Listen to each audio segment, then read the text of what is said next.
அதிகாலைக்கு இவ்வளவு அற்புதமான ஒரு உவமையை பாவேந்தர் எழுதியிருக்கிறார் என்பதை நீங்கள் எப்படி புரிந்து கொள்ள வேண்டும் என்றால், இன்றைக்கு சூரிய ஆட்சியாக இருக்கக்கூடிய இந்த ஆட்சி எப்படி கொஞ்சம் கொஞ்சமாக இருளை விரட்டி கொண்டிருக்கிறது என்பதை நீங்கள் புரிந்து கொண்டால் அது புரியும். ரொம்ப சிம்பிளாக இன்றைக்கி வரும்போது கடந்த ஒரு 4-5 நாட்களாக செய்திகளை பார்த்து கொண்டிருக்கிறவர்களுக்கு தெரியும்.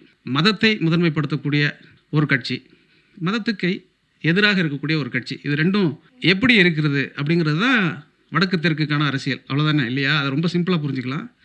ஒரு தலைவர் தன்னை அப்பாவாக ஆக்கிக் கொள்வதற்கு முயன்று கொண்டே இருப்பது திராவிட மாடல் ஆட்சி. என் அப்பா தலைவரே இல்லை என்று சொல்வது இன்னொரு ஆட்சி, இல்லையா? இது ரொம்ப சிம்பிள். ஒருத்தர் அப்பாவாகணும்னு முயற்சி பண்ணிகிட்டே இருக்கிறாரு, எனக்கு அவர் அப்பாவே இல்லை அப்படின்னு ஒருத்தர் தலைவராக முயற்சி பண்ணிகிட்டே இருக்கிறார். ரொம்ப ஈஸியாக தமிழ்நாட்டில் இந்த அரசியலை நீங்கள் புரிந்து கொள்வதற்கு சின்ன சின்ன சம்பவங்களே போதுமானது தான். நம்ம அன்றாட வாழ்க்கையில் நாம் பார்க்கக்கூடிய சின்ன சின்ன சம்பவங்களே நம்மளை திரும்ப திரும்ப இந்த அரசியலை இருத்தி கொண்டே இருக்கிறது. இந்திய மக்களின் கைத்தட்டல்களே இவர் எப்போதும் விரும்பும் விருது. நெற்களஞ்சியமான தஞ்சை மாவட்டத்தில் விளைந்த சிவப்பு சிந்தனையாளரான கவிஞர், கருப்பு சட்டைக்காரர்களின் பேரன்புக்குரியவர். கருப்பும் சிவப்பும் கலந்த மன்றத்தில் கவிஞரை உரையாற்ற அழைக்கிறோம். அனைவருக்கும் வணக்கம். எனக்கு கைத்தட்டு ரொம்ப பிடிக்கும் அப்படின்னு சொன்னாங்க. ஆனாலும் கைத்தட்டு கம்மியாக தான் இருந்தது. பழைய படத்துல எல்லாம் பார்த்தீங்கன்னா டைட்டில் கார்டில் க்ரோ ஷூட்டர் ஜோ அப்படின்னு ஒரு பேர் வரும். நீங்கள் கவனித்து பார்க்கலாம். இல்லைனாலும் எம்கேடி பாகவதர் படத்துல எல்லாம் போய் நீங்கள் பார்த்தீங்கன்னா, போனோடனே இன்றைக்கி நம்ம காணொலியில் தான் வேலை, நீங்கள் போனோடனே பார்த்துருங்க. க்ரோ ஷூட்டர் ஜோ அப்படின்னு இருக்கும். எனக்கு அதை பார்த்துட்டு அது யார், அவர் என்ன செய்கிறார் சினிமாக்குள்ளே அப்படின்னு தோணிக்கிட்டே இருக்கும். ஏன்னா அவருடைய புகைப்படமோ அவரை பற்றின குறிப்போ எங்கேயுமே இருக்காது. க்ரோ ஷூட்டர் ஜோ யார் அவர் அப்படின்னோடனே அப்புறம் ரொம்ப நாளாக நானும் தேடி தேடி பல புத்தகங்கள்லாம் தேடி ஒரு கட்டுரையில் படிச்சுட்டேன்.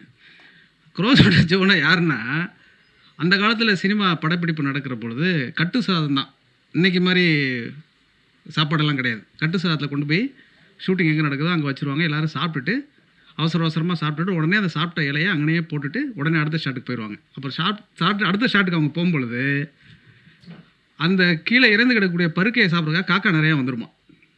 அந்த காக்கா வந்ததுக்கு பிறகு அந்த காக்காவை முழுமையாக துரத்தலைன்னா ஒழுங்காக ஷூட்டிங் பண்ண முடியாது. அதனால் கையில் ஒருத்தர் துப்பாக்கியை வச்சுக்கிட்டு இந்த காக்கா எப்போ வருதோ அப்போ ஒரு ஷூட் பண்ணுவார். ஷூட் பண்ணோன்னா அந்த காக்கா பறந்துடும். சினிமாவுக்கும் அவருக்கும் எந்த சம்மந்தமும் கிடையாது. ஆனால் சினிமாவில் டைட்டில் கார்டில் ஒரு பேர் வரும். அது மாதிரி இந்த கூட்டத்துக்கு எனக்கு எந்த சம்மந்தமும் கிடையாது. ஆனால் இந்த அழைப்பதில் என் பேர் வந்தது.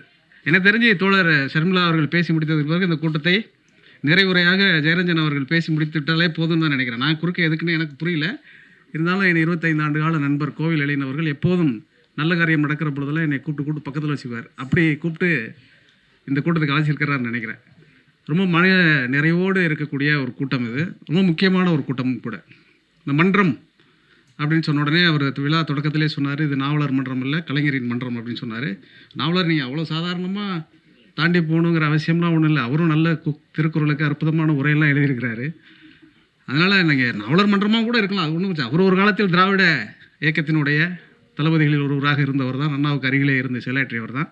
கட்சி மாறி போயிட்டாருங்கிறதுக்காக கருத்தியல் மாறி போயிட்டு தான் நம்ம நம்புகிறோம். பாவம் அவர் என்ன வேதனைப்பட்டாரோ நமக்கு தெரியல. இருந்தாலும் அவரெல்லாம் அப்படி விட்டுறக்கூடாது. அதனால் எதுக்குன்னா, நாவலர்னு சொன்ன உடனே எனக்கு ஒரு ஞாபகம் வந்துச்சு. அவர் திருக்குறள் உரை எழுதி அவருடைய திருக்குறள் உரை ரொம்ப முக்கியமான ஒரு உரை. அந்த திருக்குறள் தெளிவுரையில் முன்னாடி இருக்கக்கூடிய ஒரு 30 பக்கங்களுக்கு ஒரு விளக்க உரை எழுதியிருப்பார். அது ஒட்டுமொத்தமான இன்றைய திராவிட மாடல் அரசினுடைய அரசியல் அறிக்கை மாதிரி இருக்கும். அது நீங்கள் இப்போ போய் கூட படிக்கலாம். அவ்வளோ அற்புதமாக எழுதின அவர் அந்த திருக்குறள் உரை நூல் வெளியிட்டுட்டு பரபரப்பாக எல்லா இடத்துலையும் பேசிகிட்டு இருக்கும்பொழுது வானொலி நிலையத்திற்கு அந்த திருக்குறளை பற்றி அந்த நூலை பற்றின ஒரு நேர்காணல் எடுக்கிறதுக்காக போயிருக்காங்க. நேர்காணல் கொடுக்கறதுக்காக போயிருக்கிறார். அப்போது தென்கட்சி சாமிநாதன், நீங்கள் கேள்விப்பட்டிருப்பீங்க, இன்று ஒரு தகவலில் ரொம்ப பிரபலமானவர். அவர் தான் இன்டர்வியூ எடுக்கிறார். அவரை இவர் போன உடனே கேட்டாராம், தம்பி நீங்கள் என்ன பண்ணுறீங்க அப்படின்னோடனே, நான் இங்கே இந்த வயலும் வாழ்வு நிகழ்ச்சி இந்த மாதிரியான வேளாண்மை நிகழ்ச்சியெல்லாம் பண்ணுறேங்கய்யா அப்படின்னு சொல்லியிருக்கிறார். சரி பேசிகிட்டே இருந்தோடனே, என்ன படிச்சிருக்கேன்னு கேட்டாருக்கு. நான் வேளாண்மை அக்ரி தான் படிச்சிருக்கேன், ஏதோ சொல்லியிருக்கார். அப்போ உங்கள்கிட்ட தான் இந்த குறளுக்கு விளக்கம் கேட்கணும். நான் ஒரு குறளுக்கு விளக்கம் கேட்குறேன், இந்த விளக்கம் எனக்கே புரியலப்பா, நீ சொல்லுன்னு கேட்டிருக்காரு. இவர் இன்டர்வியூ கொடுக்க போனவர் நாவலர். அவர் இன்று எடுக்கிறவர், அவர் கேள்வியோடு உட்காந்துருக்கிறார். இவர் அவர்கிட்ட போய் கேட்குறாரு, காலத்தால் செய்த உதவி சிறிதனிலும் ஞானத்தில் மானப்பெரிதுன்னு வள்ளுவர் எழுதியிருக்கிறாரு, இது சரியான்னு கேட்டிருக்கிறார். வள்ளுவர் எழுதுறது சரியான்னு நெடுஞ்செழியன் கேட்டால் தென்கட்சி சாமிநாதன் நிலைமை என்னவாக இருந்திருக்கும் யோசிச்சு பார்த்துக்கங்க. அவர் உடனே இல்லைங்கய்யா, உடனே ஒருத்தர் உதவி செஞ்சிட்டாருன்னா அது உலகத்தை விட பெருசு, பூமியை விட பெருசு அப்படின்னு சொல்லியிருக்கிறார். அது எல்லாருக்கும் புரியுது, எனக்கும் புரியுது. ஞானத்தில் மானப்பெரிதுன்னா இப்போ செய்த உதவி உருண்டையாக இருக்கான்னு கேட்டாராம். பூமினா உருண்டையாக தானேப்பா இருக்கும். காலத்தில் ஒருத்தன் உதவி செஞ்சிட்டான்னா அது உருண்டையான உதவி, இந்த பூமியை விட பெருசுன்னு சொல்கிறாரான்னொன்னே இவர் இதுக்கு மேலே நம்ம அவர்கிட்ட பேசக்கூடாதுங்கிறது, ஏன்னா அவர் நாவலர், இதுக்கு மேலே பேசக்கூடாது நீங்களே சொல்லுங்கள் அப்படின்னு சொன்ன உடனே அவர் சொன்னாராம், அது எப்படி அந்த கருத்தியலை உள்வாங்கி கொண்டு அவர் எப்படி விளக்கம் சொல்லியிருக்கிறாருங்கிறதுக்காக சொல்ல வரேன் நான். அப்போ அவர் சொன்னாராம், நீ விவசாயம் படித்தேன்னு சொல்கிற, மண்ணோட உனக்கு நிறைய சம்மந்தம் இருக்குது, ஒரு விதையை நட்டோம்னா எவ்வளோ நாளில் முளைக்கும்னு கேட்டாராம். அது விதையை பொறுத்து இருக்குது. 6 மாதத்தில் முளைக்கும், 3 மாதத்தில் முளைக்கும், 6 மாதத்தில் முளைக்கும், 6 வாரத்தில் முளைக்கும். அப்போது நீ வாழக்கூடிய இந்த பூமியில் நீ ஒரு உதவியை கேட்டு ஒரு விதையை நட்டால் அந்த உதவி கிடைப்பதற்கே உனக்கு 6 வாரமோ 3 மாதமோ ஆகிறது என்றால், கேட்காமலேயே ஒருத்தன் செய்கிற உதவிங்கிறது இந்த பூமியை விட பெருசு இல்லையா? அதனால தான் காலத்தால் செய்த உதவி சிறிதேனும் ஞானத்தின் மானப்பெரிதுன்னு சொல்லிட்டு, அது முக்கியம் கிடையாது. அதனால் கைதட்டு இன்னொரு தடவை தட்டணும். நீங்கள் அவர் என்ன சொன்னாரா, மானப்பெரிதுன்னு எங்கெல்லாம் இருக்கோ திருக்குறளில் அங்கெல்லாம் போய் இந்த விளக்கத்தை வச்சு படிச்சுப்பார். எதை கீழிருந்து மேல் படிக்க வேண்டும், எதை மேலிருந்து கீழ் படிக்க வேண்டும் என்பதை புரிந்து கொண்டால்தான் திருக்குறளே புரியும் அப்படின்னு அவர் சொன்னாராம். இது ரொம்ப முக்கியமான ஒரு விஷயம். இன்றைக்கி மரியாதைக்குரிய பாலகிருஷ்ணன் அவர்கள் பேசுகிற பொழுது கன்னியாகுமரியை திருவள்ளூர் இல்லாமல் யோசிக்க முடியாது. அப்படி ஒரு பெரிய ஒரு பிம்பத்தை, அப்படி ஒரு பெரிய உண்மையை கட்டி எழுப்பியிருக்கிறார்கள் என்றால் அது சாதாரணமான கட்டி எழுப்புதல் கிடையாது. அது சின்ன சின்ன விஷயங்களாக ஒவ்வொன்றாக பார்த்தால் கூட ரொம்ப ஆச்சரியகரமாக இருக்கிறது. இது எப்படி தமிழ்நாட்டில் நாம் பிறந்ததற்காக பெருமகிழ்வு கொள்வதற்கு 2 காரணம் இருக்கிறது. இங்கே இருக்கக்கூடிய இலக்கியங்கள், இங்கே இருக்கக்கூடிய தத்துவம், இங்கே இருக்கக்கூடிய கருத்தியல், இதையெல்லாம் தாண்டி இன்றைக்கு நாம் அடைந்திருக்கக்கூடிய வளர்ச்சி, அது ரொம்ப முக்கியமான விஷயம். இதை எப்படி இவர்களெல்லாம் கட்டி எழுப்பினார்கள்? பாவேந்தர் ஒரு அற்புதமான உண்மை, அது வரும்பொழுது யோசிக்கிட்டே வந்தேன். அந்த உண்மையிலேருந்து தொடங்கணும்னு நினச்சேன். ஷர்மிளா அவர்கள் பேசியதோடனே எல்லா உண்மையும் காலியாயிடுச்சு. ஏன்னா எந்த உண்மையுமே மேடையில் சொல்கிற அளவுக்கு தாண்டி தரவுகளோடு ரொம்ப அற்புதமான உரை அவங்க இன்றைக்கி பேசினது, ரொம்ப அற்புதமான தரவுகளை சொல்லிவிட்டு அமர்ந்திருக்கிறார். அது என்ன பாவேந்தர் சொன்ன ஓமைனா, தொட்டி நீளத்தில் சுண்ணாம்பு கலந்த கலப்பென, தொட்டி நீளத்தில் சுண்ணாம்பு கலந்த கலப்பென இருள் தன் கட்டு குலைந்தது. ஒரு அதிகாலையை பற்றி அவர் எழுதுகிற ஓமை அது. அது நல்லா யோசிச்சு பாருங்கள். நீங்கள் நம்ம வீட்டுக்கெல்லாம் வெள்ளை அடிக்கும்போது பார்த்துருக்கலாம், ஒரு வாழையில் சுண்ணாம்பு வச்சுக்கிட்டு ஒரு 2 சொட்டு நீளத்தை விடுவாங்க. அந்த நீளத்தை விட்டோன்னா அந்த நீளம் உடனே கலராது, உடனே அந்த வெள்ளையோடு அது கலக்காது, கொஞ்சம் கொஞ்சமாக படரும். அந்த கொஞ்சம் கொஞ்சமாக எப்படி படருகிறதோ அதுதான் அதிகாலை என்று அவர் சொல்கிறார். அந்த அதிகாலைக்கு இவ்வளோ அற்புதமான ஒரு ஓமையை பாவேந்தர் எழுதியிருக்கிறார் என்பதை நீங்கள் எப்படி புரிந்து கொள்ள வேண்டும் என்றால், இன்றைக்கு சூரிய ஆட்சியாக இருக்கக்கூடிய இந்த ஆட்சி எப்படி கொஞ்சம் கொஞ்சமாக இருளை விரட்டி கொண்டிருக்கிறது என்பதை நீங்கள் புரிந்து கொண்டால் அது புரியும். ரொம்ப சிம்பிளாக இன்றைக்கி வரும்போது கடந்த 4-5 நாட்களாக செய்திகளை பார்த்து கொண்டிருக்கிறவர்களுக்கு தெரியும். மதத்தை முதன்மைப்படுத்தக்கூடிய ஒரு கட்சி, மதத்துக்கு எதிராக இருக்கக்கூடிய ஒரு கட்சி, இது ரெண்டும் எப்படி இருக்கிறது அப்படிங்கிறது தான் வடக்கு தெற்குக்கான அரசியல். அவ்வளோதானே இல்லையா? அதை ரொம்ப சிம்பிளாக புரிஞ்சுக்கலாம். ஒரு தலைவர் தன்னை அப்பாவாக ஆக்கிக் கொள்வதற்கு முயன்று கொண்டே இருப்பது திராவிட மாடல் ஆட்சி. என் அப்பா தலைவரே இல்லை என்று சொல்வது இன்னொரு ஆட்சி, இல்லையா? இது ரொம்ப சிம்பிள். ஒருத்தர் அப்பாவாகணும்னு முயற்சி பண்ணிகிட்டே இருக்கிறாரு, எனக்கு அவர் அப்பாவே இல்லை அப்படின்னு ஒருத்தர் தலைவராக முயற்சி பண்ணிகிட்டே இருக்கிறார். ரொம்ப ஈஸியாக தமிழ்நாட்டில் இந்த அரசியலை நீங்கள் புரிந்து கொள்வதற்கு சின்ன சின்ன சம்பவங்களே போதுமானது தான். நம்ம அன்றாட வாழ்க்கையில் நாம் பார்க்கக்கூடிய சின்ன சின்ன சம்பவங்களே நம்மளை திரும்ப திரும்ப இந்த அரசியலை இருத்தி கொண்டே இருக்கிறது. நம்மளை பற்றின ஒரு சுய உணர்வோடு சுயமரியாதையோடு நாம் இயங்க வேண்டும் என்பதை அது சொல்லிக்கொண்டே இருக்கலாம். நிறைய இன்றைக்கு முத்தமிழ் அறிஞருடைய பிறந்தநாள் என்பதினாலேயும் ஒரு சம்பவம், சின்னக்குத்தி ஐயாவை பற்றி நானும் தோழர் எழியன் அவர்களும் அடிக்கடி அவரை சந்தித்திருக்கிறோம். இன்றைக்கி அவரை பற்றி ஒரு செய்தியை படிச்சுட்டே வந்தேன். அது ரொம்ப ஆச்சரியமாக இருந்தது. கலைஞரோடு அவருக்கு இருந்த அந்த உறவை பற்றியெல்லாம் அவர் நிறைய எழுதியிருக்கிறாரு. அதில் ஒரு சம்பவம் எனக்கு அப்படியே ஞாபகத்திலிருந்து மாறாமல் இருந்தது. எப்படின்னா, கலைஞருடைய நினைவாற்றலை பற்றி அவர் சொல்கிறார். அவர் நினைவாற்றலை பற்றி சொல்லுகிற பொழுது என்ன சொன்னார், அவர் மேடையில் எப்படி பேசுவார், இதெல்லாம் சொல்லிகிட்டே இருந்திருக்கிறார். அப்படி பல இதெல்லாம் குறிப்பிட்டுட்டே வந்துட்டு அவர் சொன்னார். திருவாரூரில் ஒரு மாநாடு நடந்துச்சு. அந்த மாநாட்டில் தலைவர் வந்து அந்த கூட்டம் எப்படி நடக்கிறது, மாநாடு எப்படி நடக்கிறது, மேடை எப்படி போடுறாங்க எல்லாத்தையும் வந்து பார்த்துக்கிட்டே இருந்தார். அந்த குறிப்பிட்ட அந்த காலத்தில் அப்போ தான் தொலைபேசி வந்துருந்துச்சு. நான் தொலைபேசியெல்லாம் சினிமாவில் தான் பார்த்துருக்குறேன். அந்த தொலைபேசி வச்சு ஒரு மாநாடு நடத்துகிறாங்கங்கிறதே எனக்கு அன்றைக்கி ஒரு பெரிய செய்தியாக இருந்தது. அந்த மாதிரி நேரத்தில் மாநாட்டு வேலைகள் நடக்கும்போது தலைவரும் வந்திருந்தாங்க. மாநாட்டு பந்தலில் அவங்க உட்காந்துருக்காங்க. நானும் ஒரு பக்கத்தில் இருந்தேன். உட்காந்தோடனே அந்த தொலைபேசி மணியை அடித்தோடனே போய் எடியா அப்படின்னு சொல்லி தலைவர் சொன்னார். நான் போய் எடுத்தோடனே காட்டூர் ராமையா பேசுகிறேன், ஐயா இருக்காங்களான்னு கேட்டார். எனக்கு என்ன பண்ணுறதே தெரியல. இருக்காருன்னு சொல்லிட்டு ஃபோனை வச்சுட்டு நான் வந்து இவர்கிட்ட காட்டூரார் பேசுகிறாரு அப்படின்னு சொன்னேன். ஃபோனை வச்சுட்டியா அப்படின்னு கேட்டார். ஆமாம் ஃபோனை வச்சுட்டேன்னு சொன்னேன். இதுக்கு தான் அவினாசி செட்டியார் அன்றைக்கே சொன்னார் அப்படின்னு சொல்லிட்டு போனார். அவினாசி செட்டியார் அன்றைக்கே ஒரு சொன்னார் அப்படிங்கிறதுக்கும் இவர் ஃபோனை வச்சதுக்கும் எந்த சம்மந்தமும் கிடையாது இல்லையா? சின்ன குத்து செய்ய ஃபோன் வந்ததுன்னு காட்டூரார் ஃபோன் பண்ணாருன்னு தான் கலைஞர்கிட்ட சொல்கிறாரு. கலைஞர் என்ன சொல்கிறாரு, இதனால தான் அவினாசி லிங்கம் செட்டியார் அன்றைக்கே சொன்னாரையா அப்படின்னு சொல்லிட்டு இவர் போய் அந்த ஃபோன் எடுத்து திருப்பி அவர் பேசினாருன்னு சொல்லிட்டு வர்றாரு. அதுக்கப்புறம் அந்த குறிப்பு அவர் எழுதுறாரு. அவினாசி செட்டியார் 10 வருஷத்துக்கு முன்னாடி எழுதினாராம். என்ன எழுதினார்னா, அவர் அப்போ கல்வி அமைச்சராக இருக்கும் பொழுது ஆசிரியராக இருக்கிறவர்கள் விஞ்ஞான அறிவு எதுவுமே இல்லாமல் இருக்கிறார்கள்.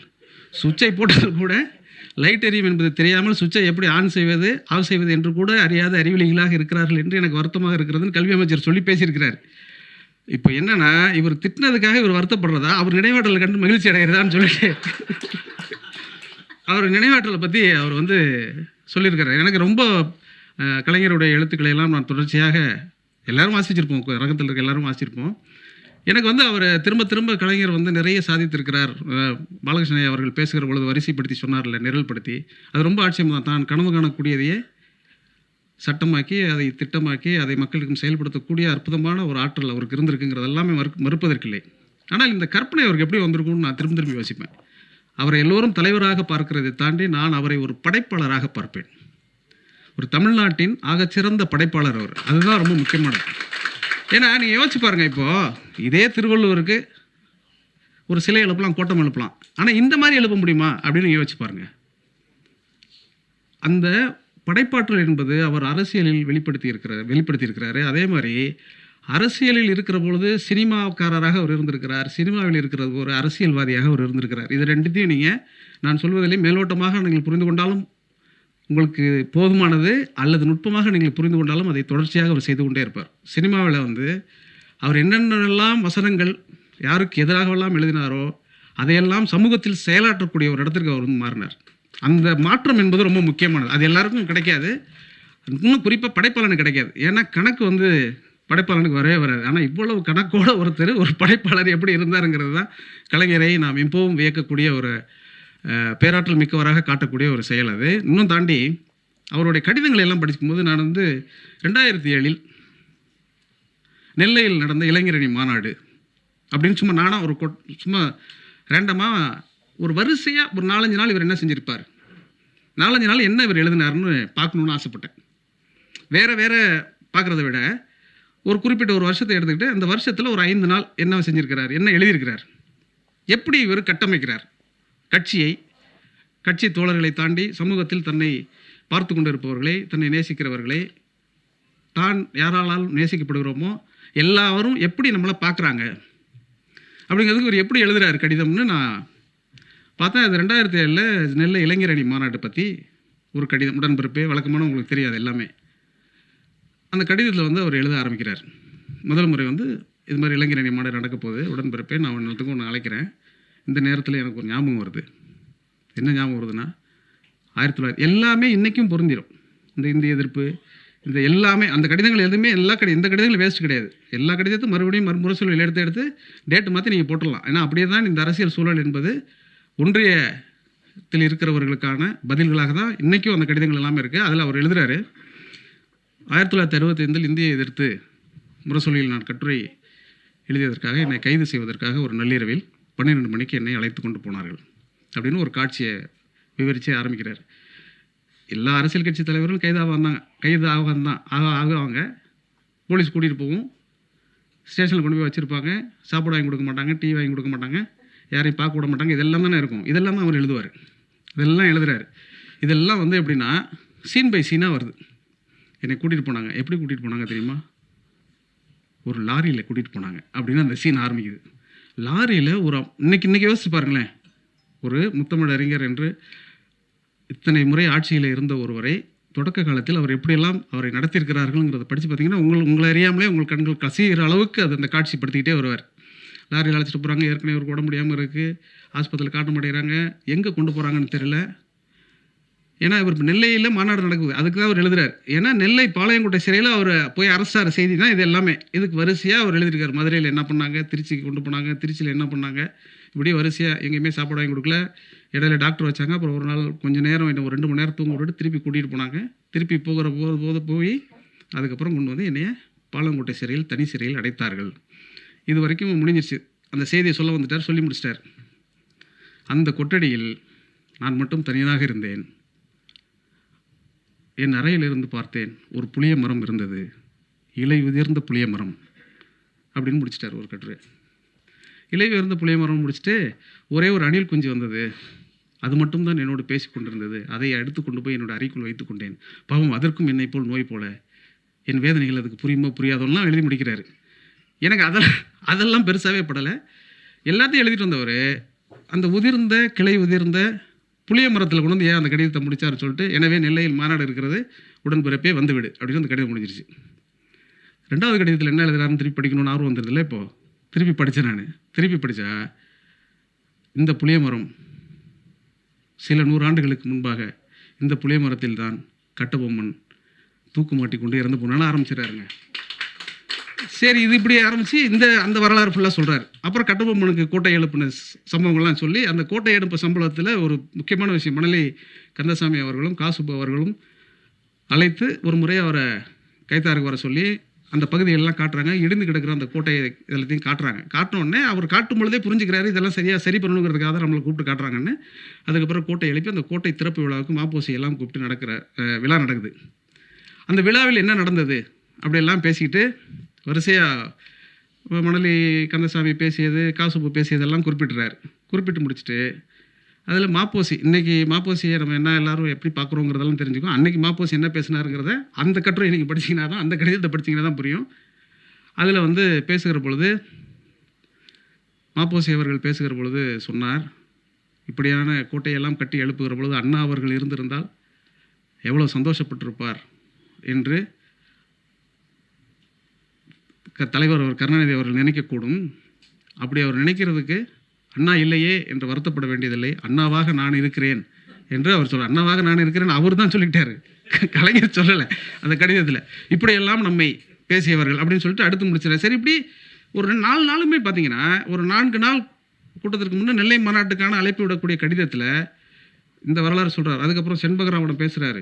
அப்புறம் எல்லா வரலாறையும் சொல்லி முடித்து விட்டு அழைக்கக்கூடிய அந்த அழைப்பு இருக்கு இல்லையா, அது ரொம்ப ஒரு வரலாற்று பூர்வமான அறிவை இந்த இளைஞனுக்கு கடத்தக்கூடிய ஒரு செயலை அவர் தொடர்ச்சியாக செய்து கொண்டே இருக்கிறார். மன்றம் இன்றைக்கு செய்திருக்கக்கூடிய இந்த முயற்சியை கூட நான் எப்படி பார்க்கிறேன் என்றால், இந்த பழைய வரலாறுகளை எல்லாம் நீங்கள் மறுபடியும் பேசிக்கொண்டே இருக்க வேண்டும். இன்றைக்கு இருக்கக்கூடிய மிக பிரச்சனை என்னென்னா, தோழர் ஷர்மிளா அவர்கள் பேசுகிற போல சொன்னார், இன்றைக்கு இளைஞர்களுக்கு பெருசாக ஒன்றும் தெரியவில்லை, அவர்கள் வந்து நுனிப்புல் மீது விட்டு பேசுகிறார்கள், அரசியல் உள்வாங்கிக் கொள்ளவில்லை, பஞ்சு டைலாக்கை பற்றி பதறுகிறார்கள்னு சொல்கிறாரு. அது வந்து பதறுகிறாலும் நம்ம பிள்ளைகளை நம்ம குறை சொல்ல முடியாது. ஏன்னா அதுக்கு நம்ம கூட ஒரு காரணம் தான். நாம் இன்றைக்கு சொல்ல ஆரம்பித்திருக்கிறோம், நாம் நீ தொடர்ச்சியாக சொல்ல வேண்டும் என்கிற ஒரு இடத்திற்கு மன்றம் வந்திருக்கிறது. இந்த மன்றம் தொடர்ச்சியாக சொல்லணும் அப்படின்னு நான் நினைக்கிறேன். நிறைய செய்திகளை எல்லாம் நம்ம சமூகத்திலேயே வந்து வேற எந்த சமூகத்தை தாண்டி தமிழ் சமூகத்தில் இருக்கக்கூடிய கலை இலக்கிய மரபு இருக்கு இல்லையா, அது ரொம்ப முக்கியமான ஒரு மரபு. எப்படி பெரியார் வந்து மிக பெரும் சீர்திருத்தத்தை எல்லாம் இங்கே கொண்டு வந்தார், அண்ணா அவர்கள் மாபெரும் தலைவராக எழுந்து இந்த பூமியில் என்ன விஷயம்லாம் செய்தார் அப்படின்னா, அது பெரியாரிலிருந்து தொடங்குவதாக நாம் கருதிவிட முடியாது. இன்னும் இதற்கு முன்னாக நம்ம பார்த்தா நம்முடைய வழக்காறுகளிலேயே அப்படி நிறைய செய்திகள் இருக்குது. ஒரு சின்ன ஒரு வழக்காட்டு கதை, சிவசுப்ரமணியம் ஒரு மார்க்சிய அறிஞர் நிறைய நாட்டுப்புற வழக்காறுகளை பற்றியெல்லாம் தொடர்ச்சியாக ஆய்வு செய்து கொண்டிருக்கிறவர் ஒரு கதை சொல்லுவார். நீங்கள் எல்லாம் கேட்டிருக்கக்கூடும், இருந்தாலும் இல்லைனாலும் நான் சொல்கிறேன். ஒரு கதை, ஒரு நாய், ஒரு பெண் நாய், அந்த நாயை பற்றின ஒரு கதை. அந்த நாயை வந்து வயசாகிடும், அதுக்கு ஒரு பையன் இருக்கும். அந்த பையனுக்கு வந்து கல்யாண வயசாயிரும். உடனே இந்த நாய் என்ன பண்ணும், சரி நம்ம பையனுக்கு ஒரு பொண்ணு பார்த்து கல்யாணம் பண்ணி வைப்போமேன்னு சொல்லிட்டு அந்த நாயை வெளியில் கிளம்பி சகுனம் நல்லா இருக்கான்னு வெளியில் வந்து நின்று பார்க்கும். வெளியில் பார்த்தோன்னா லட்சுமி தேவி போகும். லட்சுமி தேவி பார்த்தோன்னா இந்த பெண்ணை என்ன பண்ணுன்னா, ஐயோ இந்த ஆக்கங்கட்ட மூதையை போகிறேன், இந்த நேரத்தில் போனாங்க சகுனம் சரியில்லைன்னு சொல்லிட்டு உள்ளே வந்துடும். ஊரில் இருக்கிறவனுக்கெல்லாம் பதட்டம் மேடையில் லட்சுமி தேவி போகுது, சகுனம் சரியில்லைன்னு இந்த நாய் உள்ளே போகுது அப்படின்னு சொல்லிட்டு, சரி நாய் அப்படி தான் போகும் அப்படின்னு தானே எல்லாம் நினைப்போம். சரின்னு கொஞ்ச நேரம் கழிச்சு திருப்பி வரும். வெளியில் வந்தோன்னா பூமாதேவி குறுக்க போ, ஐயோ இவ இன்னொரு ஆக்கம் கட்டவளாச்சு, இவ எதுக்கு வரான்னு சொல்லிட்டு திருப்பி போயிடும். மக்கள் வந்து பதட்டமாயிருவாங்க. அடுத்தது 100 சரஸ்வதி வரும். சரஸ்வதியும் அதே மாதிரி சொல்லும். இது 3 பேரும் இப்படி சொன்ன உடனே ஊர் மக்களே குழம்பி போய் ராஜா கிட்ட ஓடுவாங்க. ராஜாட்ட ஓடி போய், ராஜா இந்த மாதிரி இந்த நாய் வந்து லட்சுமி வந்துச்சு, சரஸ்வதி வந்துச்சு, அதுக்கப்புறம் பூமாதேவி வந்துச்சு, எல்லா பார்த்தாலும் இந்த ஆக்கங்கட்ட மூதேவி வருது, இது எதுக்கு நான் பார்க்கணுன்னு சொல்லிட்டு அது அம்மா போயிடுச்சு, இந்த நாய் போயிடுச்சு, எங்களுக்கு ரொம்ப பதட்டமாக இருக்குது, என்ன பண்ணுறதுன்னு தெரில அப்படின்னா கொஞ்சம் நேரம் கழித்து ஒரு மூதேவி போகும். அடடா வந்துட்டாலே அற்புதமானவ, இந்த நல்ல சகுனம்னு சொல்லிட்டு அது கிளம்பி போகும். இந்த மாதிரி 3 பேரையும் அவாய்ட் பண்ணிவிட்டு 4வது வந்த மூதேவி பின்னால் போய் நல்ல சகுனம்னு போயிடுச்சு ராஜா அப்படின்னு சொன்னோன்னே ராஜாவுக்கு அந்த நாயை பார்க்குற ஆசை வந்துடும். என்னடா சம்மந்தம் இல்லாமல் ஒரு புதிய ட்ரெண்ட் அந்த மாதிரி க்ரியேட் பண்ணுதுன்னு சொல்லிட்டு அந்த நாயை கூட்ட சொன்னோன்னே நாய்கிட்ட வந்து சொல்லுவாங்க, இந்த மாதிரி ராஜா உன்னை கூப்பிடணுங்கிறாரு அப்படின்னோடனே, ஐயோ ராஜா எனக்கு மாமனார் முறை, நான் வரமாட்டேன்னு சொல்லிவிடும். எனக்கு நாங்கள் சம்மந்தி, அதனால் நான் வரமாட்டேன்னு சொல்லிவிடும். இதையும் போய் சொல்லுவாங்க ராஜா. ராஜா இன்னும் கடுப்பாயிருவான். அவனுக்கு எப்படி இருக்கணும் யோசிச்சு பாருங்கள். ராஜா சம்மந்தி மரேன்னு சொன்னேன். சரி இப்போ நீ இல்லை வந்து தான் ஆகணும், நீ வந்து தொடச்சி இந்த மாதிரி 3 தடவை வேலையை பண்ணிட்டேன், ஊர் மக்கள்லாம் பயங்கர பதட்டத்தில் இருக்கிறாங்க, ஏற்கனவே நாங்கள் வணங்கிட்டு இருக்கிற லட்சுமியை அவமானப்படுத்திட்டேன், சரஸ்வதியை அவமானப்படுத்திட்டேன், பூமாதேவியை அவமானப்படுத்திட்டேன், நாங்களும் வர முடியாதுன்னு சொல்லிடும். நாங்கள் நீ வரலன்னா அவ்வளோதான் பிரச்சனை ஆகிடுன்னு சொன்ன உடனே சரி அப்படின்னா நான் வருவேன், ராஜா வந்து உட்காரணும், எனக்கும் ராஜாவுக்கு இடையில குறுக்க ஒரு துணியை போடணும்னு. இந்த துணியை போடுற கதை தெரியுதா உங்களுக்கு? இந்திரா காந்தி மகா பெரியவா எப்படி சந்திச்சாருன்னு குறுக்க நடுப்புற, ஏன்னா சகுனம் சரியில்லைன்னு சொல்லிடும். இது ராஜாவுக்கு எப்படி இருக்கும் நீங்கள் யோசிச்சு பாருங்கள். உடனே அவர் கேட்பார், ஏன் இப்படி சொன்னேன், லட்சுமி தேவி வந்த உடனே நீ வந்து ஆக்கம் கட்டவன்னு சொன்னியாமே அப்படின்னோடனே, ஆமாம் எல்லோரும் தான் நாட்டில் கும்பிட்றாங்க, எல்லாத்தையும் அந்த லட்சுமி போகிறா, யாரோ இருக்கப்பட்டவன்ட்ட தானே போகிறா மேலும் மேலும், அதனால் அவள் ஆக்கம் கட்டவன் ரைட்டு. சரஸ்வதி ஆமாம் அவங்களும் ஆக்கம் கட்டவன் தான், எல்லா பேரும் தான் படிக்கிறான், எல்லாருமே பாஸ் ஆகிறான், திடீர்னு நீட்டுலாம் வேறு கொண்டு வரான், இது பெரிய இந்த சரஸ்வதி விளங்காது. சரி பூமாதேவி என்ன, பூமாதேவி ஆமாம் நான் எல்லோரும் தான் உழைக்கிறான், எல்லோரும் தான் பண்ணுறான், சில பேருக்கு சொந்தமாக நிலம் இருக்குது, சில பேருக்கு நிலம்லாம் போயிடுது, அது என்ன பூமாதேவின்னு சொன்னேன். சரி இதெல்லாம் ரைட்டு, அப்போ மூதாவி மட்டும் ஏன் சொன்னேன் அப்படின்னா, மூதாவி எல்லார்கிட்டையும் இருக்குது, அதுக்கு எந்த பிரச்சனையும் கிடையாது, எல்லாரோடையும் ஒற்றி உறவாடுது, யார் வேணாலும் அதை சொந்தம் கொண்டாடிக்கலாம், எல்லாருக்கும் சொந்தம் கொண்டாடுற ஒன்று தான் சிறந்த தெய்வமாக இருக்க முடியும், அதனால் மூதேவின்னு சொன்னேன். இப்போ என்ன அவர் கோபம் வந்துடும்னா, சரிம்மா நீ மூதேவி ஸ்ரீதேவி லட்சுமி சரஸ்வதி பற்றி சொன்னதெல்லாம் பரவாயில்ல, எனக்கு மாமனார் முறைன்னு சொன்னியாமே அது என்ன? இல்லை ராஜா அந்த உண்மையை நான் சொல்லிடுறேன், போன வாரம் உங்கள் அரண்மனையில் ஒரு கல்யாணம் நடந்துச்சுல்ல, அப்போ நான் வந்து எச்சி இலையை சாப்பிட்றதுக்கு ஓரமடனே பேசிகிட்டு இருக்கும்போது ராணியை நீங்கள் திட்டிங்க நினச்சி நாய்க்கு பிறந்தவளை சும்மா நீங்கள் சொன்னீங்க, நாய்க்கு பிறந்தவளைன்னு சொன்னால் நாய் எனக்கு மகன் பிறந்தானே, நீங்கள் எனக்கு மருமகன் தானே அப்படின்னு சொல்லி சொன்னதாக இந்த கதையை சிவசுப்ரமணியம் அவர்கள் ரொம்ப விவரையாக சொல்லி இதை ரொம்ப விளக்கம் சொல்லுவார். இது என்ன விளக்கம் சொல்லுவார்னா, பொதுவாக நம்முடைய பார்வை என்பது இந்த சமூகத்தில் எப்படி இருந்தது, இந்த பார்வையில் இருந்து தான் தொடர்ச்சியாக நம்முடைய சமூக நீதி கருத்தியலை நம்ம கட்டமைக்கிறோம். நம்மளுடைய பார்வை என்பது அப்படி தான் இருந்தது. இது வழக்கில் இருக்க நாட்டார வழக்கில் இன்றைக்கும் இருக்கக்கூடிய ஒரு கதை தான். இந்த கதையை நாம் எப்படி புரிந்து கொண்டிருக்கிறோமோ அந்த புரிதலுக்கு ஏற்ப இந்த மண்ணுக்குரிய அரசியலை பெரியாரும் அண்ணாவும் முத்தமிழறிஞர் கலைஞரும் கட்டி எழுப்பினார்கள். இன்று தொடர்ச்சியாக முத்துவேல் கருணாநிதி ஸ்டாலின் அவர்களும் கட்டி எழுப்புறாருங்கிறது நமக்கு மகிழ்ச்சிக்குரிய ஒரு விஷயம். ஏன்னா இது மட்டும் இல்லை, சின்ன சின்ன விஷயங்களாக நம்ம யோசித்து பார்த்தால் கூட ரொம்ப ஆச்சரியகரமாக இருக்குது. இப்போ வந்து ஒரு கருத்தியல் என்பது எங்கிருந்து தொடங்குகிறதுன்னு பாருங்கள். இப்போ நான் வானவமலை அவர்கள் வந்து முத்துப்பட்டன் கதைன்னு சொல்லிட்டு ஒரு கதைப்பாடல், அந்த கதைப்பாடல் நான் எதுக்கு சொல்கிறேன்னா எவ்வளோ தொடர்ச்சியாக இருக்குது. நான் எல்லா கூட்டங்களிலும் பாலகிருஷ்ணன் ஐயா பேசுகிற பேச்சையெல்லாம் நான் தவறாமல் கேட்பேன். நான் மட்டுமில்லை, எங்கள் குடும்பமே கேட்போம். அவர் எப்போதுமே சொல்லுவார், அந்த விட்ட இடம் தொட்ட இடம் என்று சொல்வது மாதிரியே இந்த காலத்தினோட தொடர்ச்சியை சங்க இலக்கியத்திலிருந்து அழைத்து கொண்டே வருவார். எனக்கு அது பெரிய பார்வையாக இருந்தது. அவருடைய உந்துதலின் பேர் தான் நான் மேல்கணக்கு என்கிற அந்த நூலையே எழுதக்கூடிய ஒரு உந்து சக்தியை அவர் கொடுத்தார். அது ரொம்ப ஆச்சரியகரமானது. ஒரு ஐஏஎஸ் அதிகாரியாக இருந்து கொண்டு அவர் சங்க இலக்கியத்தின் மீது எனக்கு ஒரு ஆர்வத்தை தூண்டி அது ஒரு புத்தகமாக எழுதி இன்றைக்கு அந்த புத்தகம் வந்து ஏராளமான பிரதிகள் விட்டு தீர்கிறது. அப்படின்னா அந்த ஆர்வத்தை திரும்ப திரும்ப நீங்கள் சொல்லிக்கொண்டே இருப்பதன் மூலமாக வந்தது தான். அப்படி அந்த ஆர்வத்தை சொல்லி சொல்லி வளர்த்து அது தொடர்ச்சிங்கிறது ரொம்ப முக்கியமானது. அவர் இப்போ இன்றைக்கி எல்லா விஷயத்தையும் விவரணையாக சொன்னார் பாருங்க. கல்வியை பற்றி ஆரிய படை கடந்த நெடுஞ்செழியன் வந்து உற்றுளை கொடுத்து ஒரு பொறி வழங்கியும் பிற்றை நிலை முனியாத கற்கை நின்றே பிறப்பு ஓர் என்ன உடன் வயிற்றுள்ளும் சிறப்பின் பாலால் தாயும் மனம் திரியும் ஒரு குடி பிறந்த பல்லோர் உள்ளும் மூத்தோன் வருகை என எண்ணாது அவனுள் அறிவுடையோன் ஆறு அரசு செல்லும் வேற்றுமை தெரிந்த நாற்பால் உள்ளும் கீழ்ப்பால் ஒருவன் கல்வி கற்பின் மேல்பால் ஒருவனும் அவன்கண் படுமேங்கிற அந்த மொத்த பாட்டு தான் தமிழ்நாட்டினுடைய மொத்த அரசியல். ஆனால் இதெல்லாம் நமக்குள்ளே வந்து சேர்றதுக்கு இதற்கு முன்னால் இருக்கக்கூடிய படைப்பாளர்கள், எழுத்தாளர்கள், விமர்சகர்கள் எல்லாரும் கடத்தி தள்ளி கொண்டு வந்திருந்தாலும் கூட ஒரு படைப்பு எப்படி முயல்கிறதுங்கிறது ரொம்ப முக்கியமான விஷயம். ஷர்மிளா அவர்கள் பேசுகிற பொழுது ரொம்ப சொன்னார், என்னையெல்லாம் இந்த மாதிரியான பெண்கள் படிக்கவில்லை என்றால் நான் அக்ரகாரத்தில் எங்கேயாவது வந்து ஒரு வயிற்றில் ஒன்றும் கையில் ஒன்று வைத்து கொண்டு கரண்டியை கிண்டி கொண்டு இருப்பேன் அப்படின்னு அவர் சொல்கிறாங்க. அப்படி சொல்கிறாங்கங்கிறது உணர்வுபூர்வமாக உள்ளத்திலிருந்து இதயத்தின் அடி ஆழத்திலிருந்து வரக்கூடிய சொற்கள். அது சும்மா சொல்ல வைத்து சொல்லக்கூடிய சொற்கள் அல்ல, ஒரு பெண்ணாக அவர் உணர்ந்த அந்த சொற்கள். அது இந்த முத்துப்பட்டன் கதை அப்படின்னு சொல்லிட்டு ஒரு கதை இருக்குது. அந்த கதையை நீங்கள் கேட்கவில்லை என்றாலும் இன்றைக்கி போய் நீங்கள் கேட்டுருங்க. நான் சொல்கிறது எல்லாத்தையும் நீங்கள் போய் ஒரு தடவை எல்லாத்தையும் செக் பண்ணி பார்த்துக்கோங்க. நான் உணர்ந்ததையும் உங்களோட பகிர்ந்து கொள்ளக்கூடிய ஒரு மேடையாகத்தான் இதை கருதுகிறேன். அந்த முத்துப்பட்டன் கதைங்கிறது எனக்கு தெரிஞ்சு இன்றைக்கி வந்திருக்கக்கூடிய பல சினிமாக்களுடைய அடிப்படையான கதை கரு வந்து அந்த முத்துப்பட்டன் கதை தான். ஒரே ஒரு காட்சி மட்டும் இல்லை, அது இன்னும் கொஞ்சம் காலத்தில் வந்துடும். என்னன்னு நான் சொல்லிடுறேன். அந்த கதையை ரொம்ப சிம்பிளான கதை தான் அது. ஆரியக்குடியில் பிறந்த அந்தணனாக இருக்கக்கூடிய முத்துப்பட்டன் ரொம்ப ஒரு 7 சகோதரர்களுக்கு பிறகு 8வதாக பிறப்பான். மிகப்பெரிய வீரன், கடைசி பையங்கிறதுனால ரொம்ப செல்லமாக வளர்த்துருவாங்க. ஆரியக்குடியில் பிறந்த அந்தணன் அவன், அதை நல்லா கவனமாக வச்சுக்கோங்க. அந்தணன் அவன், அதனால் வீட்டுக்கு அடங்காமல் இருப்பான். என்ன பண்ணுன்னு தெரியாது. திடீர்னு நீ சரியாக வீட்டுக்கு அடங்க மாட்டேங்கிற, நீ போன்னு சொல்லிட்டு ஒரு ராஜாட்ட போய் வேலைக்கு சேர்ந்துடும். வீட்டை விட்டு ரொம்ப தூரத்துக்கு போயிடுவான் அவன். அப்புறம் அவனுக்கு ஒரு கல்யாண வயசு வந்த உடனே வீட்டில் இருக்கிற சகோதரர்களாக சேருவாங்க. பையனுக்கு வயசாகி போச்சு, நம்ம கல்யாணம் பண்ணுவோம்னு சொல்லிட்டு அவனை போய் கூட்டிகிட்டு வரதுக்காக அந்த சிற்றரசன்ட்ட போய் கூட்டிகிட்டு வருவாங்க. வர்ற வழியில் ரொம்ப தூரம் நடந்து வந்துட்டு இருப்பாங்க. தாகம் எடுத்துரும். என்ன பண்ணுறதுன்னு தெரியாமல் ஒரு சிற்றோடை இருக்கும். அந்த ஓடைக்கிட்ட போய் தண்ணி குடிச்சிட்டு வரேன்னு சொல்லிட்டு அவன் போவான். போனாக்கா அங்கே ஒரு பாட்டு சத்தம் கேட்கும். 2 பெண்கள் வந்து அழகாக பாடிக்கொண்டிருக்கக்கூடிய ஒரு பாடல் சத்தம் கேட்கும். எட்டி பார்ப்பான், 2 பெண்கள் இருப்பாங்க. ஒருத்தர் பேர் திம்மக்கா, இன்னொருத்தர் பேர் பொம்மக்கா. இந்த 2 பேரையும் அவன் பார்த்துருவான். இந்த கதையில் சினிமாவில் எடுக்க முடியாத ஒரே காட்சி என்னென்னா, இந்த முத்துப்பட்டனுக்கு பார்த்த உடனேயே 2 பேர் மேலே லவ் வந்துடும். நம்ம சினிமா நடிகர்களுக்கு ஒருத்தர் மேலே தான் லவ் வரும். அதில் 2 பேரில் யார் ரொம்ப அழகாக இருக்காங்களோ அவங்க மேலே லவ் வரும். முத்துப்பட்டனுக்கு 2 பேர் மேலேயும் லவ் வந்துருச்சு. விஜய் சேதுபதி நடிச்சுட்டு வரா. அப்போ வந்து என்ன பண்ணுறதுன்னு தெரியாது. உடனே வந்து இந்த 2 பெண்களும் வந்து கையெடுத்து சொல்லுவாங்க, சாம்ப சிவ மூர்த்தி போல் தெரிகிறீர்கள் சாமி, என்னை தீண்டினால் பொறுக்குமோ பூமி, அப்படியெல்லாம் பாடுவாங்க. அந்த பாட்டு ரொம்ப நீங்கள் கேட்டு பார்த்தீங்கன்னா ரொம்ப சந்தோஷமாக இருக்கும். சொல்லிவிட்டு அவங்க ஓடிடுவாங்க. ஓடி போய் வாழைப்பகடைன்னு அவங்க அப்பா, இந்த திம்மக்கா பொம்மக்காவோட அப்பா பேர் வந்து வாழைப்பகடை, அவர்கிட்ட போய் சொல்லுவாங்க.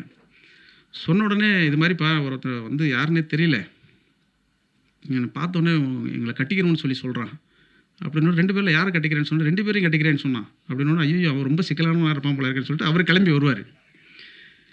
கிளம்பி வந்து பார்த்தா இவன் மயங்கி கிடப்பான் கீழே. மயங்கி பார்த்தா அவன் வந்து உச்சி குடிமை இருக்கும், அந்தணன்ல பூணூல்லாம் போட்டிருப்பான், கீழே மயங்கி கிடப்பான். பொண்ணை கிண்டல் பண்ணுறானேன்னு சொல்லி கிளம்பி வந்த ஆள் இந்த கோலத்தை பார்த்த உடனே கை தட்டி எழுப்புவான். கீழே ஒருத்தர் மயங்கி கிடந்தனால நம்ம எப்படி எழுப்புவோம்? உடனே போய் உடம்பு தானே தட்டி அனுப்புவோம். அவர் உடம்பு தட்டி எழுப்ப மாட்டார். ஏன்னா இவர் சக்கிலிய குலத்தை சார்ந்தவர், அருந்ததியராக இருக்கிறவர் வாழைப்பகடை. அவன் அந்தணனாக இருக்கிறான், மயங்கி கிடக்கிறான். அவன் உயிரை காப்பாற்ற வேண்டும் என்றாலும் கூட தொடக்கூடாது என்பதற்காக கையை தட்டி அவனை எழுப்புவார். அப்புறம் கொஞ்சம் நேரம் கழித்து அவன் எந்திரிக்க மாட்டான். ஒரு கல் பக்கத்தில் கிடக்கும், அதை எடுத்து மேலே போடுவார். மேலே போட்டார், ஒரு முழிச்சுக்குவார்.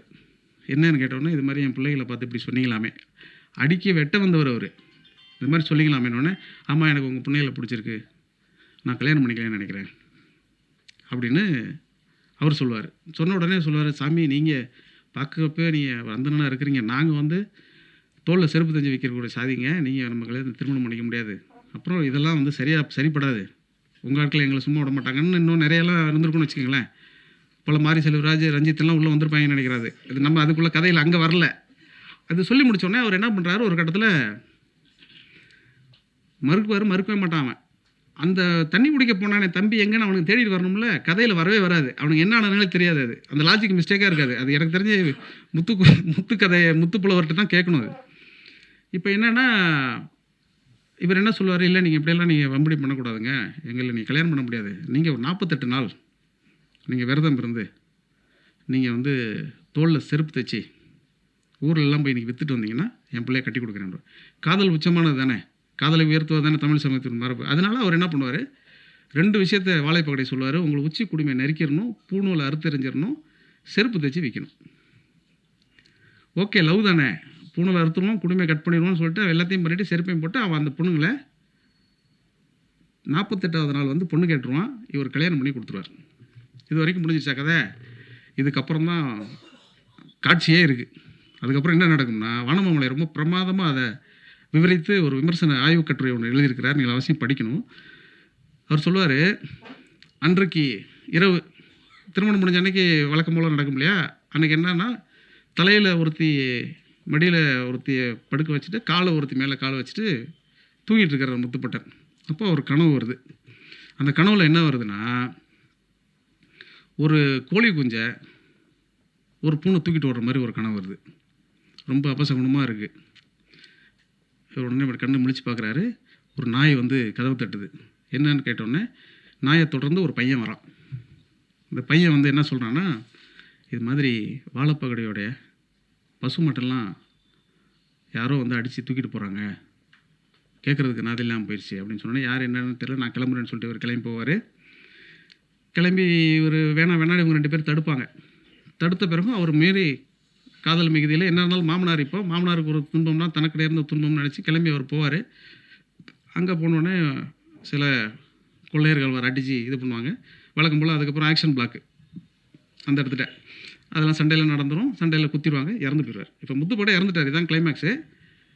இறந்து போன உடனே அந்த 2 பெண்களும் அதே நாளில் அன்றே தீக்குளிக்கணும், அதாவது உடன்கட்டை ஏறணும் அப்படின்னு ஒன்று வரும். அது வந்து பக்கத்தில் இருக்கக்கூடிய ஒரு ஜமீன்கிட்ட போய் பர்மிஷன் கேட்கணும். அந்த ஜமீனை என்ன பண்ணார் அந்த நேரத்தில் அப்படிங்கிறதெல்லாம் அந்த கதையில் மேற்கொண்டு நீங்கள் பின்கதை சுருக்கத்தில் நீங்கள் போய் படிச்சுக்கங்க. அப்புறம் திருப்பி ஏதோ சொல்லி அதுக்கப்புறம் வந்து உடன்கட்டை ஏறிடுவாங்க அப்படின்னு சொல்கிறதுக்கு முன்னாடி, உடன்கட்டை ஏறுவதற்கு முன்னாடி அவங்க 2 பேரும் ஒப்பாரி வைக்கக்கூடிய ஒரு பாட்டு இருக்குது. நான் இவ்வளவும் சொல்ல வந்தது இந்த ஒப்பாரி பாட்டுக்காக தான். அந்த ஒப்பாரிக்குள்ளே ஒரு பாட்டு இருக்குது. அந்த ஒப்பாரி பாட்டில் என்னென்னா, ஒன்று ஒன்றா சொல்லிட்டே வருவார். நீங்கள் அந்த மாதிரியான சாமி, இந்த மாதிரியான சாமி, இறந்து போயிட்டீங்களே வந்துட்டீங்களே அப்படின்னு சொல்லிட்டு இந்த கல்யாண சீக்வன்ஸுக்கு ஒரு பாட்டு இருக்குது. பணியாரம் சுட்ட சட்டி பாதி மணம் காயலையே, பணியாரம் சுட்ட சட்டி பாதி மணம் காயலையே, பந்தக்கால் மூடலையே, பார்த்தசனம் போகலையே இப்படின்னு வரிசையாக வரும். இந்த பந்தக்கால் மூடலையேன்னு இருக்கு இல்லையா, இந்த பாட்டு, இந்த ஒரு வரி இருக்கு இல்லையா, சங்க இலக்கியத்திலையோ நாட்டார் இலக்கியத்திலையோ வாய்மொழி இலக்கியத்திலோ வேறு எங்கேயுமே கிடையாது. இந்த ஒரு பாட்டை என் ராசாவின் மனசுலேன்னு ஒரு படம் வந்துச்சு. அந்த படத்தில் சோழ பசங்களையே சொந்தமுள்ள ஏங்கிலேயே இருக்கும். அதில் ஒரு வரி இருக்கும், வாசமுள்ள மல்லிகைப்பூ வாங்கி வந்த மல்லிகைப்பூ வாசம் என்னும் போகலையே, பந்தக்கால் பள்ளம் என்னும் மண்ணெடுத்து மூடலையேன்னு வரும். நீங்கள் எத்தனை ஆண்டுகள் கழித்து நாட்டார் வழக்கில் நாட்டாரினுடைய வாய்களில் இருக்கக்கூடிய ஒரு விஷயம் திரையிசை பாடலாக வருகிறது என்றால், இளையராஜா மாதிரியான இசைஞானிகள் இந்த மண்ணில் பழந்தமிழ் இலக்கியங்களை எல்லாம் பரிச்சயம் கொண்டவராக இருப்பதனால் நடக்குதுன்னு நீங்கள் புரிஞ்சுக்கங்க. இந்த ஒரு வரியை நீங்கள் எடுத்துக்கங்க. இந்த ஒரு வரியை மட்டும் வச்சுட்டு இந்த முத்துப்பட்டன் கதை மொத்தத்தை நீங்கள் படிச்சிங்கன்னா சமூக நீதியினுடைய, சமூக அவலத்தினுடைய அத்தனை பிரதிபலிப்புகளும் அந்த கதை வந்து சொல்லிக்கிட்டே போயிட்டே இருக்கும். இது எப்படி வந்து சாத்தியம் இருக்குங்கிறத மட்டும் நம்ம யோசிச்சுக்கணும். நம்ம வந்து பெருமிதம் கொள்வதுங்கிறது பண்பாட்டு அரசியல் என்பதையெல்லாம் தாண்டி அரசியல் அறிவு பெற்றவர்களாகவே தொடக்க காலத்திலேருந்து நம்ம திரும்ப திரும்ப திரும்ப வரக்கூடிய ஒரு சூழலை தந்திருக்குங்கிறது ரொம்ப முக்கியமானது. இன்னும் சொல்லப்போனால், நான் நிறைய நேரம் பேசுகிறேன்னான்னு எனக்கு தெரியல. நான் ரொம்ப அவளோட கேட்க இருப்பது வந்து ஜெயரஞ்சன். நான் பேசுகிறத விட அவர் பேசுகிறது தான் முக்கியமானது, பொருத்தமானது. இதெல்லாம் தாண்டி நான் ரொம்ப நேரம் பேசிட்டு அவருக்கு டைம் குறைஞ்சிருச்சுனாக்க வீட்டுக்கு போனோன்னா என் பொண்ணு காவியா கேட்கும், அங்கிள் பேசுகிறதெல்லாம் போய் கெடுக்கிற மாதிரி நீங்கள் ஏதோ சினிமா கதையெல்லாம் பேசிட்டு இருந்தீங்களான்னு சொல்லி. ஏன்னா போகும்போதே சொன்னிச்சப்போ நீங்கள் சினிமா கதையெல்லாம் பேசிட்டாங்க, அவங்க ஏதோ கொஞ்சம் பிரோஜனமாக பேசுவாங்கன்னு சொல்லி தான் அனுப்பிச்சாங்க. இருந்தாலும் இதை நான் சொல்லிவிட்டு நிறைவு செய்து கொள்கிறேன். ஒரு சங்கப்பாட்டு இருக்குது. இப்போது எல்லா விஷயத்தையும் தொடர்ச்சியாக நம்ம ஒன்றொன்றாக பார்த்து கொண்டே இருக்கிற பொழுது, இந்த பாரி கபிலன் உறவை பற்றி எல்லாருக்கும் தெரிஞ்சிருக்கும். பாரி கபிலன் உறவை பற்றி ஒரே ஒரு பாட்டு இருக்குது. அந்த பாட்டு வந்து தமிழ் சிந்தனையினுடைய தொடர்ச்சியை எப்படி நம்முடைய இலக்கியங்கள் கொடுத்து கொண்டே இருந்தது. மண் மொழி மானம் என்று பெரியார், முத்தமிழறிஞர் கலைஞர் எல்லாம் சொல்கிறார்களே, இந்த மண் மொழி மானம் இந்த மூன்றும் ரொம்ப முக்கியமானது. எப்படி வந்து அரசியல் அதிகாரம், சமூக அதிகாரம், மத அதிகாரம் இந்த மூன்றுக்குள் தான் ஒட்டுமொத்த அரசியல் அடங்கி இருக்கிறதோ, அதே மாதிரி தமிழக அரசியல் என்பது மண் மொழி மானம் இந்த மூன்றுக்குள்ளே தான் அடங்கிடும். இந்த மண்மொழி மானத்துக்கு ஏற்ப ஒரு சங்கப்பாட்டு இருக்குது. புறநானூற்றில் 116வது பாட்டு, கபிலன் எழுதிய அந்த பாட்டு தீம் நீர் பெருங்குண்டு சுனை பூத்த கோலை அப்படின்னு ஆரம்பிக்கக்கூடிய அந்த பாட்டு. அந்த பாட்டில் ஒரு வரி பற்றி நான் சொல்கிறேன். நோகா யானே தேகமா காளை அப்படின்னு ஒரு வரி வரும். நோகா யானே தேகமா காளைனா இதை பார்க்குறதுக்காக நான் உயிரோடு இருந்தேன் அப்படின்னு வர்றது தான் அந்த வரி, வேறு ஒன்றும் இல்லை அதுக்கு அர்த்தம். அது எதை பார்த்து அப்படி சொன்னார் கபிலன் அப்படின்னா, கபிலர்கிட்ட பாரி இறந்து போனதுக்கு பிறகு 2 குழந்தைகளையும் கையில் கூப்பிட்டு ஒப்படைச்சி, என் பிள்ளைகளை ஏதோ நல்ல கரை சேர்த்துருப்பான்னு சொல்லிட்டு இறந்து போயிடுறார். இவர் பல இடங்களுக்கு பொண்ணு பார்க்க போயிட்டே இருக்கிறாரு, யாரும் வரன் கொடுக்க வரல. ஏன்னா ஒரு அரசன் இழந்து போனதுக்கு பிறகு அந்த அரச குடும்பங்கள் என்ன ஆகுங்கிறது எல்லாருக்கும் தெரியும் இல்லையா. கபிலன் போராடி பார்க்குறாரு, ஒன்றும் நடக்கலை. அப்போ ஒரு எங்கேயோ போய் யாரையோ ஒரு அரசனை சிற்றரசனை பார்த்து இவர்களை திருமணம் செய்து வைப்பதற்காக போயிட்டு முடியாமல் திரும்பி வரும்பொழுது இந்த 2 குழந்தைகளும் இந்த 2 பெண்களும் தன் வீட்டு ஓரத்தில் இருக்கக்கூடிய ஒரு மதில் சுவரில், குப்பை மேட்டு மதில் சுவரின் மேல் ஏறி நின்று மலையை நோக்கி போய் கொண்டிருக்கக்கூடிய உப்பு வண்டியை 1, 2, 3 என்று எண்ணிக்கொண்டிருக்கிறார்கள். மலை மேலே போயிட்டு இருக்க உப்பு வண்டியை 1, 2 எண்ணிக்கொண்டிருக்கிறதுங்கிறது பெரிய விஷயமே கிடையாது. அந்த பாட்டில் கபிலன் சொல்வார், ஒரு காலத்தில் பரம்பை நோக்கி வந்த சிற்றரசர்கள் மூவேந்தர்களை துரத்தும் பொழுது இந்த பரம்பை நோக்கி எத்தனை குதிரைகள் வந்தன என்று எண்ணிக்கொண்டிருந்த இந்த குழந்தைகள் இன்றைக்கு உப்பு வண்டியை எண்ணிக்கொண்டிருக்கிறது அப்படின்னு சொல்லுவார். உப்பு வண்டிக்கும் குதிரைக்கும் என்ன சம்மந்தம்னு இப்போ நீங்கள் யோசிக்கலாம். நல்லா யோசிச்சு பாருங்கள். உப்பு என்பது மலையிலே வசிக்கக்கூடியவர்களுக்கு தேவையற்றது. ஏன்னா மலையிலே வசிக்கிறவர்கள் தேன், திணை, கிழங்கு, பழம் இதை தான் சாப்பிடுவாங்க. அவங்களுக்கு உப்பு தேவையே கிடையாது. ஆனால் பாரி இறந்ததற்கு பிறகு மலை மீது உப்பு வண்டி வந்து கொண்டு இருக்கிறது என்றால் இந்த தேசம் சிதைவுற்று விட்டது, இங்கே இருக்கக்கூடிய வழக்கம் சிதைவுற்று விட்டது, இங்கே இருக்கக்கூடிய உணவு முறை சிதைவுற்று விட்டது. எனவே உப்பு வண்டி போய் கொண்டிருக்கிறது.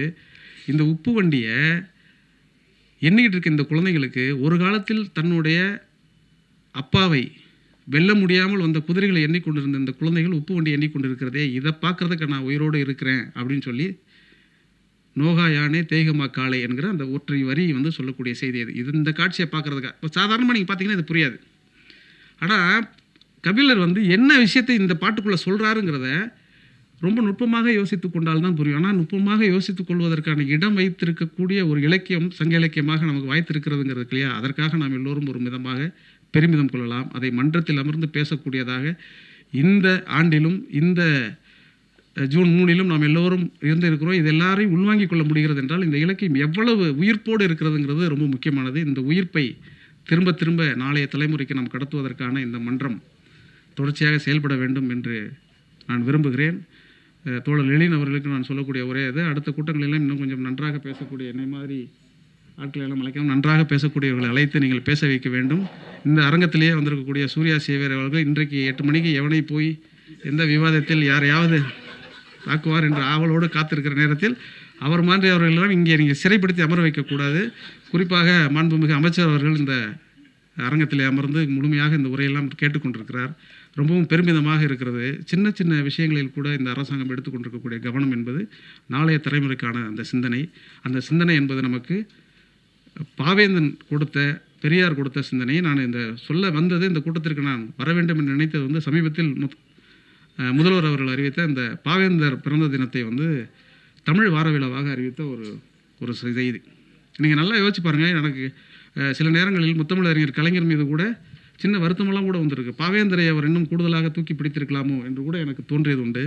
எங்கெல்லாம் கலைஞர் விட்டாரோ அதையெல்லாம் தொட்டுவிடக்கூடியவராக ஸ்டாலின் அவர்கள் இருக்கிறார் என்பதனால் என் குலம் என்றுனை தன்னிடம் ஒட்டிய மக்கள் பெருங்கடல் பார்த்து மகிழ்ச்சிக்குள் அறிவை விரிவிசை அகண்டமாக்கு விசால பார்வையால் விழுங்கு மக்களை மானிட சமுத்திரம் நான் என்று கூவு. நன்றி, வணக்கம்.